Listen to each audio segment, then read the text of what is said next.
One of the recurring themes of the America First platform that the MAGA folks are doing, Making America Great Again, is that America kind of sucks right now. Things aren't so great. So we want to take it back a few decades, maybe 100 years or so, to where things and processes in life was better. The problem was, life really wasn't that much better. In fact, life was a lot harder and in some cases a lot worse. It's just the public life you see just doesn't quite play out. For example, if you go back to the 40s and think about the times and the days back then, you're talking about times and days where folks of my color did not have very many rights to kind of wander around the streets and do very much. In fact, couldn't vote for another 20 years, apparently. So there are those issues. There are things going on. And then we look at places going forward, places in the now, where it seems like the GOP is trying to find silver linings in everything that isn't us to compare to why other people are doing better. And a lot of that is the Putin factor.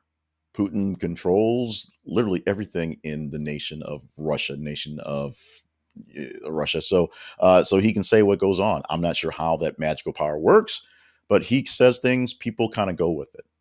Senator Ron Johnson was speaking with Joe Walsh on his streaming platform service, his podcast TV show thing going on about Putin's Russia. He was actually talking about Putin's Russia via Tucker Carlson's interview and talking about how great the interview went and how Russia doesn't have the problems we have. And he's pointed out one thing towards immigration.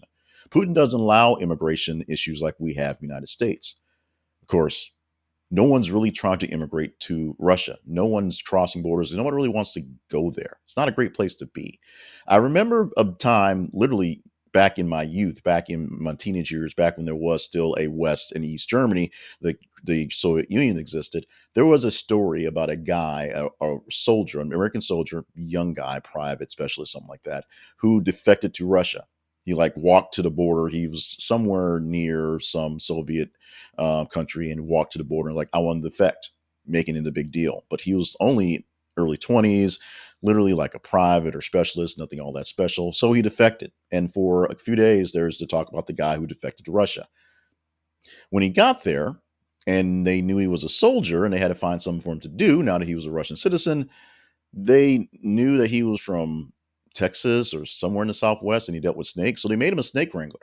That was his job. He defected to Russia because Russia was supposed to be so much better. They made him a snake wrangler.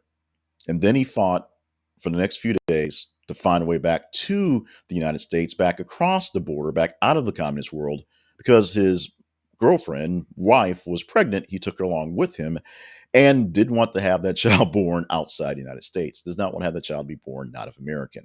Now, I'm probably need to do more research and pull the full stats on that story, but this is something that actually happened 20, 30 years ago. What are we talking about here? Why are we comparing so many things to how bad the United States is right now and things aren't perfect to how great things were in the past when they weren't, at least not that great? You just didn't see so much. More things were suppressed, more people were regressed, and there are a lot less things for people to do going out there. So while there's more people in the population now, and there's more people to get into things going forward, the people that were in the population in the past basically knew where their bread was buttered, for lack of a better term, and knew they couldn't step across the line. In some cases, literal lines in racial and in geography. So let's actually think about what we're talking about for a while. Let's keep America greater than everybody else.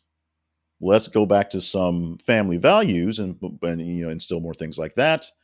But let's not say that the reason why things are bad is because the family values of the 40s are no longer here, because it's not the 40s. The family values of the 40s cannot withstand the social media times of the day. If there was social media back in the 40s, trust me, they'd have it just as bad.